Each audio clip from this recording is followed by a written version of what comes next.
Hello students, कैसे हो आप सभी लोगों का स्वागत है वोल्कनो आईएएस के इस प्लेटफॉर्म पे।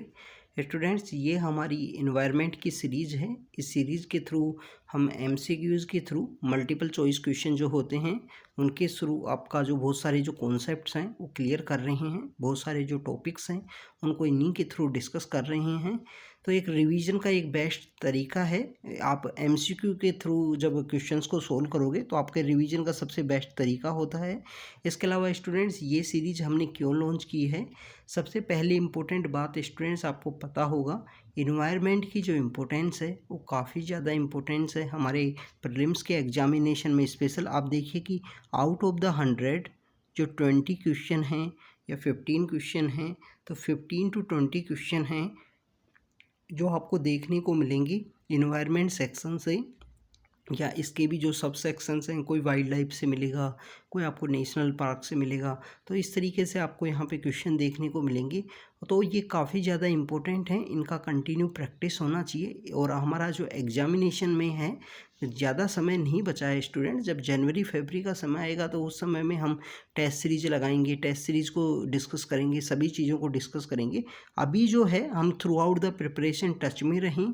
कोई भी नया डेवलपमेंट हो रहा है, चाहे वह इन्वायरमेंट से रिलेटेड हो या किन्हीं भी टॉपिक्स के थ्रू हो, तो उन सबको यहाँ पे डिस्कस किया जाता है स्टूडेंट्स। तो आज का जो डिस्कशन है, आज सेकंड सीरीज है, सेकंड लेक्चर है, जिसके अंदर हम 4-5 क्वेश्चंस हैं उनको डिस्कस करते हैं, उनके बारे में बात करते हैं। तो आज का डिस्कशन स्टार्ट करते हैं।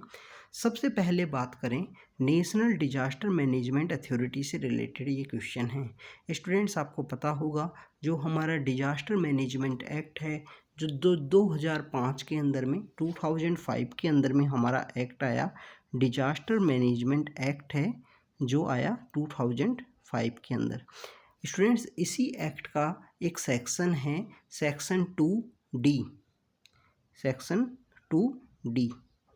तो ये सेक्शन जो 2D है, ये कि अभी लास्ट ईयर न्यूज़ के अंदर में था, जब ऑक्सीजन का through out the country supply करना था, तो उस समय में जो कोविड-19 का आउटब्रेक हुआ था, तो ऐसे कोई भी आउटब्रेक होता है, चाहे वो ह्यूमन मेड आउटब्रेक हो या कोई भी ऐसी सिचुएशन क्रिएट होती है वो डिजास्टर के रूप में हो, चाहे वो नेचुरल डिजास्टर हो, ह्यूमन मेड डिजास्टर हो या एग्रीकल्चर सेक्टर के अंदर डिजास्टर हो, तो उन डिजास्टर को डिक्लेयर करने की जो पावर है वो यहाँ पे सेक्शन 2D के अंदर में नेशनल डिजास्टर मैनेजमेंट अथॉरिटी की जो यहाँ पे नेशनल एग्जीक्यूटिव कमेटी है उसके पास में ये पावर है स्टूडेंट्स। हमको पता है कि जो डिजास्टर मैनेजमेंट अथॉरिटी है ये हमारी, ये कौन सी मिनिस्ट्री के अंडर में आती है? तो ये मिनिस्ट्री ऑफ होम अफेयर्स की जो मिनिस्ट्री है, उस मिनिस्ट्री के अंदर में ये जो ऑर्गेनाइजेशन है इसको डेवलप किया गया है, इसको इस्टेब्लिश किया गया है।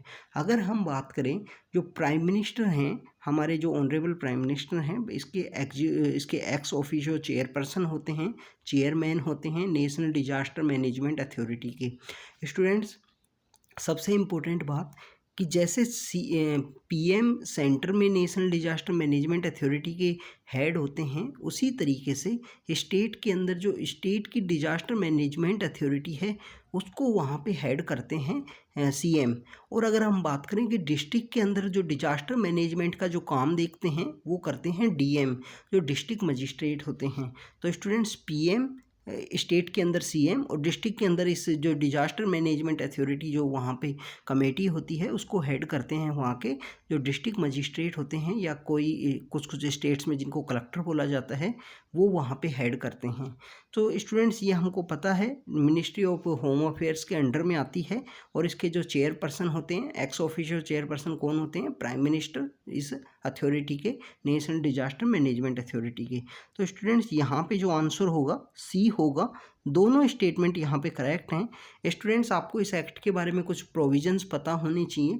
अभी जब रिसेंटली कोविड के आउटब्रेक के बाद में ये काफ़ी ज़्यादा इम्पोर्टेंट हो गया है ये टॉपिक, क्योंकि कौन कौन से डिजास्टर हैं उसके बारे में आप कमेंट सेक्शन के अंदर बताना कि कौन कौन से डिजास्टर हैं जो यहाँ पे जिनको डिक्लेयर किया जा सकता है नेशनल डिजास्टर मैनेजमेंट अथॉरिटी के द्वारा। लाइक वो एग्रीकल्चर का डिजास्टर है, लाइक वो यहाँ पे अगर हम बात करें नेचुरल डिजास्टर हैं, तो कौन कौन से डिजास्टर हैं जिनको यहाँ पे डिक्लेयर किया जा सकता है। तो इसका आंसर जो होगा सी आंसर होगा। स्टूडेंट्स अब हम चलते हैं नेक्स्ट क्वेश्चन की तरफ। नेक्स्ट क्वेश्चन इसमें बोला है कि जो डचिंघम नेशनल पार्क है उसके अंदर इसमें से कौन सी स्पीशीज़ है जो सबसे ज़्यादा मिलती है और जिसके कंजर्व के लिए मॉनिटर किया जाता है डचिंघम नेशनल पार्क के अंदर। तो स्टूडेंट्स जो कश्मीरी स्टैग है जिसको हंगुल बोलते हैं, ये यहाँ पे बेसिकली प्रोटेक्ट की जाती है, कंजर्व किया जाता है इसको। यहाँ पे हम बात करें कि जो डचिंघम नेशनल पार्क है, स्टूडेंट डचिंघम नेशनल पार्क कहाँ पे लोकेटेड है? जो Jammu and Kashmir union territory है उसके अंदर में ये लोकेटेड है डचिंघम national park.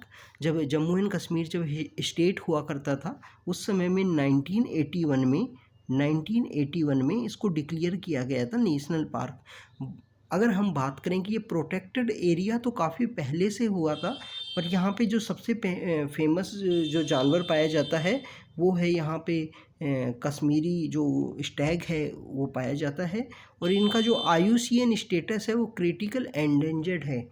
IUCN status is so much important students. कोई भी जानवर है उसका जो IUCN स्टेटस क्या है इसके बारे में आपको पता होना चाहिए, क्योंकि IUCN स्टेटस से भी UPSC में बहुत सारे क्वेश्चन पूछ लिए जाते हैं। आपको कोई भी एनिमल के बारे में दिया जाएगा, ये एनिमल है और इसका जो IUCN स्टेटस है ये है। तो इस तरीके से दो स्टेटमेंट देके आपसे क्वेश्चन पूछा जा सकता है। तो यहाँ पे जो आंसर होगा वो होगा कश्मीरी स्टैग है, जो बेसिकली यहाँ कंजर्व और प्रोटेक्ट किया जाता है, जिसको डचिंघम नेशनल पार्क के अंदर जो जम्मू एंड कश्मीर के अंदर में लोकेटेड है। अब हम चलते हैं स्टूडेंट नेक्स्ट क्वेश्चन की तरफ। Next question is about the यहाँ पे जो वाइल्ड लाइफ सेंचुरी और नेशनल पार्क के डिक्लेरेशन से रिलेटेड है। स्टूडेंट्स हमको पता होगा कि वाइल्ड लाइफ प्रोटेक्शन एक्ट है हमारा, वाइल्ड लाइफ प्रोटेक्शन एक्ट। अभी इसको रिसेंटली 50 ईयर्स कंप्लीट हुए हैं। तो 1972 में आया था ये एक्ट हमारा। 1972 में वाइल्ड लाइफ प्रोटेक्शन एक्ट आया। तो इसी एक्ट के through national parks, wild life sanctuaries को डिक्लेयर किया जाता है।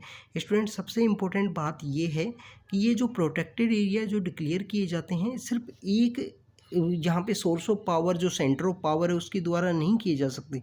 देखिए आप फर्स्ट स्टेटमेंट में बोला है कि ओनली स्टेट गवर्नमेंट के द्वारा, सेकंड में बोला है कि ओनली यूनियन गवर्नमेंट के द्वारा। तो कभी भी इस तरीके के जो स्टेटमेंट होते हैं UPSC में कि एक्सट्रीम स्टेटमेंट बोल दिया गया कि ओनली सिर्फ और सिर्फ ये या इसके अलावा नहीं, तो इस तरीके के जो स्टेटमेंट होते हैं वो मैक्सिममली इनकरेक्ट होते हैं। वैसे आपको अभी UPSC के द्वारा रिसेंटली जो ट्रेंड भी चेंज हुआ है, इस तरीके के जो एक्सेप्शनल स्टेटमेंट हैं वो भी पूछ लिए जाते हैं। तो वाइल्ड लाइफ सेंचुरी है उसको सेंटर और स्टेट डिक्लेयर कर सकते हैं, नेशनल पार्क को भी सेंटर और स्टेट के द्वारा डिक्लेयर किया जा सकता है। तो ओनली एक जो सोर्स ऑफ पावर है उसके द्वारा नहीं किया जाएगा। तो यहाँ पे जो आंसर होगा वो होगा डी आंसर स्टूडेंट्स। क्योंकि आप देखिए कि national board for wild life है उसके द्वारा अप्रूवल लेना पड़ता है। अगर स्टेट के द्वारा किसी भी एरिया को वाइल्ड लाइफ सेंचुरी अगर डिक्लेयर कर दिया जाता है, national board for wild life है वहाँ पे, उसके द्वारा अप्रूवल ज़रूरी होता है। तो यहाँ पे जो आंसर होगा वो होगा डी। अगर हम बात करें नेक्स्ट क्वेश्चन की, next question is about the golden langur से रिलेटेड है स्टूडेंट्स। गोल्डन लंगूर बेसिकली इसको लीफ जो मंकी भी बोला जाता है। लीफ मंकी क्यों बोला जाता है स्टूडेंट्स? ये बेसिकली जो ट्री होते हैं, कोई भी पेड़ होते हैं, जो पेड़ का जो कैनोपी वाला एरिया है वहाँ पे ये मैक्सिममली आपको देखने को मिलेंगे कि कोई भी पेड़ है उसका जो कैनोपी वाला एरिया है वहाँ पे ये रहते हैं, इसलिए इनको लीफ मंकी भी बोला जाता है।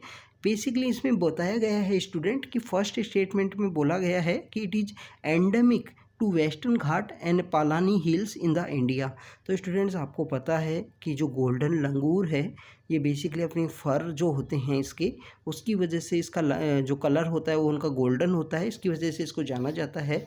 और ये जो एंडेमिक है जहाँ पे नेचुरली वे में पाया जाता है वो हमारा आसाम है, भूटान का जो एरिया है उस जो नॉर्थ ईस्ट का एरिया के अंदर पाया जाता है। तो फर्स्ट स्टेटमेंट यहाँ पे इनकरेक्ट है। अगर हम बात करें सेकंड स्टेटमेंट की, सेकंड स्टेटमेंट में अभी रिसेंटली ये एंडेंजर्ड स्पीसीज में इसको ऐड किया गया है। एंडेंजर्ड स्पीसीज में पाया जाता है गोल्डन लंगूर।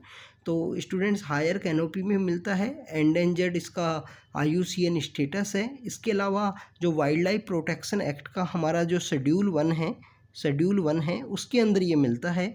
तो यहाँ पे जो स्टेट आंसर होगा वो होगा बी आंसर, कि ओनली 2 यहाँ पे करेक्ट है। फर्स्ट स्टेटमेंट नहीं करेक्ट है क्योंकि ये नॉर्थ ईस्ट के अंदर पाया जाता है गोल्डन लंगूर। अब हम चलते हैं स्टूडेंट्स नेक्स्ट क्वेश्चन की तरफ। Next question is about the Ramsar sites से रिलेटेड है। स्टूडेंट्स ये एक्ट के बारे में आपको पता होना चाहिए। अभी रिसेंटली जो रामसर साइट्स हैं, जो वेटलैंड्स हैं, वो इंडिया के अंदर उनकी संख्या भी इंक्रीज हुई है, उनकी जो नंबर्स हैं वो इंक्रीज होकर अब 75 हो गए हैं। तो आपको हर स्टेट के बारे में जो भी रामसर साइट्स हैं उनके बारे में पता होना चाहिए। अभी यूपीएससी का जो एग्ज़ाम हुआ था 2022 का, जो प्रीलिम्स का एग्ज़ाम हुआ था, उसके अंदर भी इनसे क्वेश्चन पूछा गया। यहाँ पर जो रामसर साइट से रिलेटेड जो क्वेश्चन पूछा गया था, 3-4 रामसर साइट्स दे दी गई, उनके एसोसिएटेड जो स्टेट हैं वो दे दिए गए, और यहाँ पे एक काफ़ी माइन्यूट चेंज किया गया। जो पंजाब के अंदर और जम्मू कश्मीर के अंदर जो रामसर साइट है उनका जो नेम है वो सिमिलर सा फील होता है, तो वो नेम की वजह से यहाँ पे एक चेंज किया गया यूपीएससी के द्वारा कि जो यहाँ पे जम्मू एंड कश्मीर की साइट का नाम दे दिया गया और बता दिया गया ये पंजाब के अंदर लोकेटेड है क्या। तो इस तरीके से चेंज किया गया था। तो आपको पता होना चाहिए कौन कौन से स्टेट के अंदर में कौन कौन सी जो यहाँ पे रामसर साइट मिलती हैं, उनके नाम के बारे में पता होना चाहिए।